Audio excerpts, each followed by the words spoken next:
Baiklah, Assalamualaikum warahmatullahi wabarakatuh. Kembali lagi dengan saya Muhammad Irfan dengan NIM 230311313169. Di sini kita akan membahas mengenai praktikum data mining yang kedua, yaitu mengenai looping pada Python. Sebelum kita masuk ke looping, kita akan masuk pada penggunaan if dan else. Ini biasanya digunakan untuk mewujudkan kerangka berpikir pada suatu pilihan dalam bahasa pemrograman.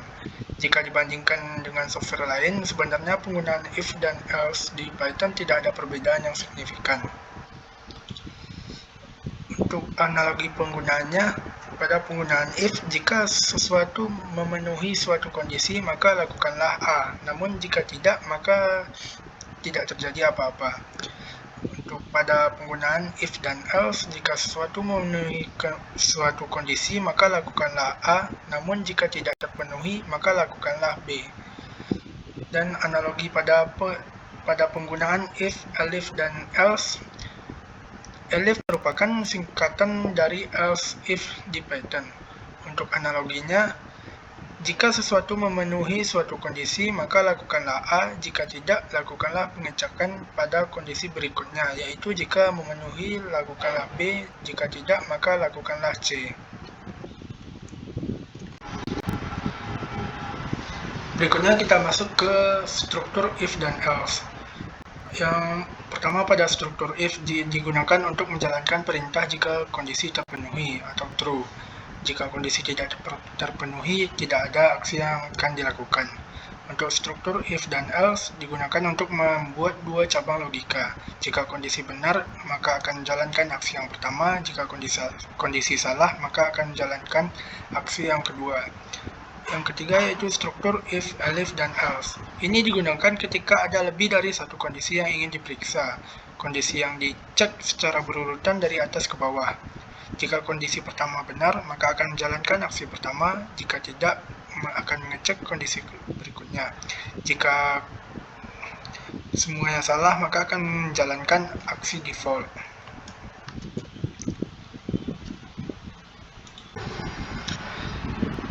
Baik, kita langsung masuk saja ke Jupyter Notebook. Pertama, di sini kita mempunyai variabel K dengan nilai 3. Pada kode ini kita menggunakan if untuk mengecek apakah nilai K sama dengan 3. Karena kondisinya true, maka program akan menampilkan pesan dari nilai K adalah 3. Untuk berikutnya, ada variabel L dengan nilai 5.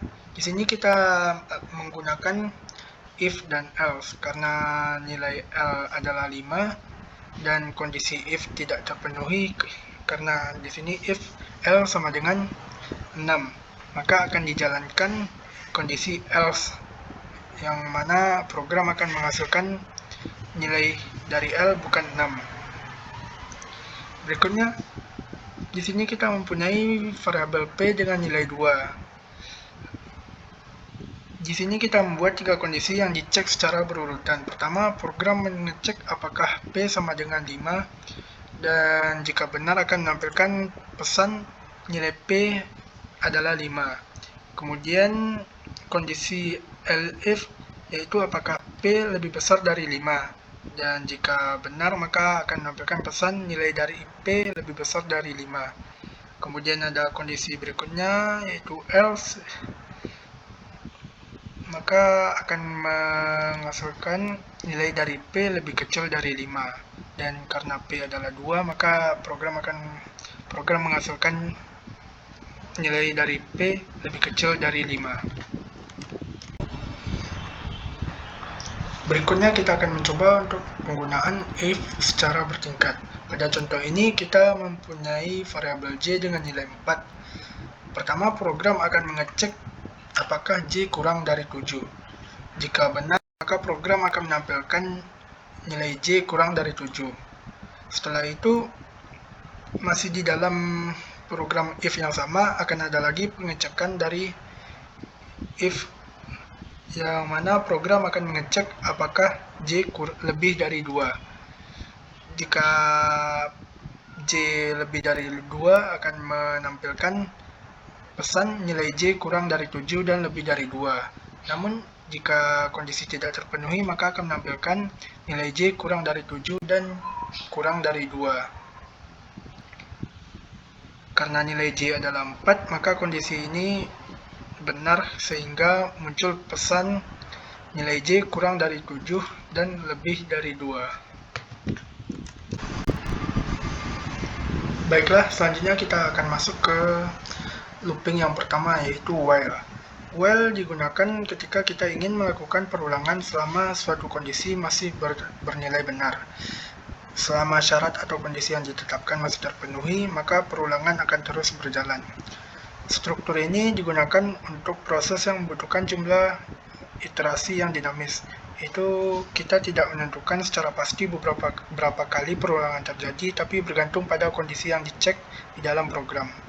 While loop ini akan berhenti ketika kondisi tersebut tidak lagi terpenuhi. Dengan kata lain, kalau kondisi sudah bernilai false, maka perulangan akan otomatis berhenti. Berikutnya kita akan coba langsung di Jupyter. Di sini kita memiliki variabel K dengan nilai awal 0. Program akan melakukan perulangan selama K masih bernilai kurang dari 10. Dan di dalam perulangan nilai K ditambah 1 setiap kali ditampilkan. Hasilnya program akan menampilkan angka 1 sampai 10. Pada contoh kedua, di sini kita memiliki titik break yang berada pada nilai K sama dengan 4, yang mana proses perulangan akan berhenti jika K mencapai nilai 4. Pada contoh berikutnya, di sini masih dengan contoh yang sama, tapi di sini kita menukar titik breaknya dengan continue. Jika K sama dengan 4, maka perintah continue akan dijalankan. Continue artinya program akan langsung melompat ke iterasi berikutnya dan melewati perintah yang ada setelahnya. Karena itu angka 4 tidak dicetak di hasil pemrogramannya. Berikutnya adalah contoh dari penggunaan while dan else. Di sini ada variabel X diisi dengan 5 dan lalu ada variabel I yang diisi dengan nilai 1. Perintah while akan berjalan selama I kurang dari atau sama dengan X. Yang di dalam perulangan, program akan mencetak nilai I kemudian menambahkan nilai I dengan 1. Maka angka yang ditampilkan ke layar adalah 1 sampai 5. Setelah kondisi while tidak terpenuhi, yaitu ketika I sudah lebih besar dari 5, maka blok else akan dijalankan. Pada bagian ini, program menampilkan pesan bahwa bilangan bulat dari 1 hingga 5 telah ditampilkan. Selanjutnya kita akan masuk ke looping yang kedua, yaitu for. Digunakan untuk iterasi elemen dalam urutan seperti list, tuple, string, atau range. For lebih ringkas dibanding while karena tidak perlu menulis kondisi dan increment secara manual. Dan for umumnya dipakai dalam data mining atau analisis data untuk mengulang proses tertentu pada sekumpulan data. Untuk contohnya, di sini kita menggunakan perintah for karakter in Indonesia, yang artinya program akan mengambil setiap huruf dari kata Indonesia lalu menampilkannya satu persatu ke bawah. Dan untuk contoh kedua, di sini kita mempunyai list nama-nama kota seperti Jakarta, Surabaya, Depok, dan lain-lain. Dan dengan perulangan for kota in list kota, maka program akan menampilkan semua elemen di dalam list secara berurutan.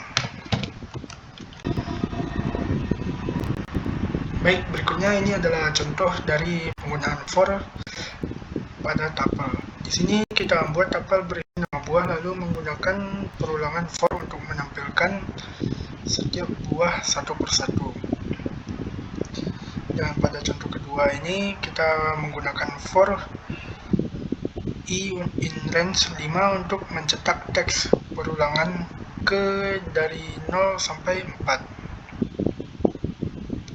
Dan pada contoh ketiga ini kita melakukan perulangan dari angka 1 sampai 10 dengan menggunakan kondisi if. Kita cek apakah angka genap atau ganjil lalu mencetak hasilnya.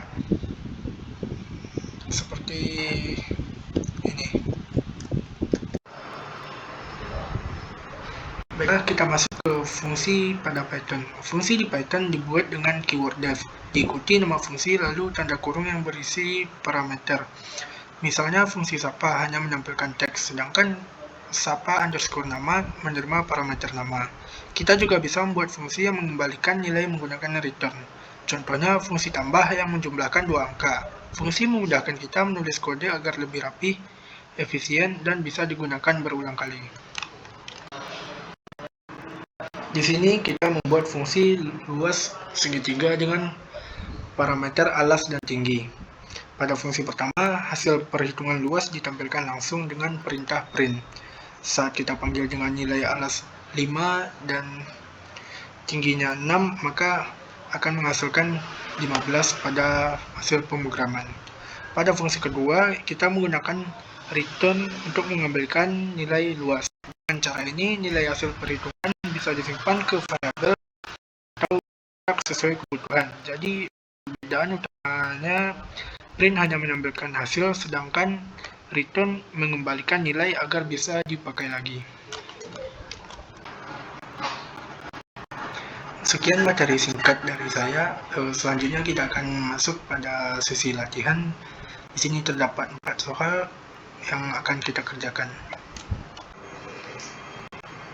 Baik, untuk soal yang pertama, kode saya sudah membuat codingannya, dan di sini kita menggunakan struktur percabangan. Kita membuat variabel waktu seperti jam tertentu, lalu menggunakan if, elif, dan else untuk menentukan ucapan sesuai jam.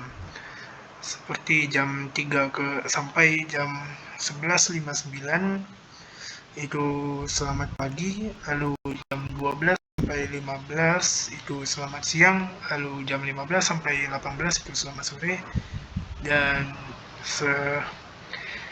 jam 18 sampai jam 2.59 itu selamat malam. Jadi program ini bisa memberikan salam otomatis berdasarkan input jamnya. Pada soal nomor 2, kode ini menghitung total belanja menggunakan while. Daftar transaksi disimpan di dalam list, lalu variabel i dipakai sebagai penghitung indeks dimulai dari 0.